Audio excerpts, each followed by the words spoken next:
Hello, my name is Matthew King. I will be discussing communication problems in the workplace, and my particular topic would be jumping to conclusions.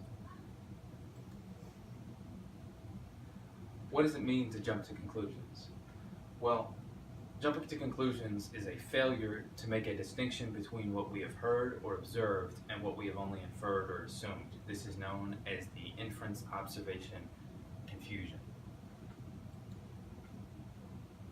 As with all things, jumping to conclusions has a good side and a bad side. Jumping to conclusions can often be used in the workplace to fill in gaps. It's often required by your employer in order to fill gaps and pass down information.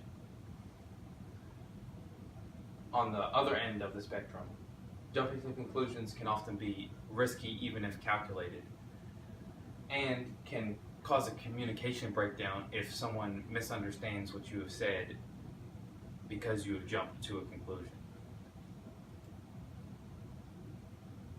How do we stop jumping to conclusions or making these assumptions? A good way to start stopping the jumping to conclusions is by realizing what we have done and stopping it and nipping it in the bud, and then asking questions and becoming more aware of what our situation is.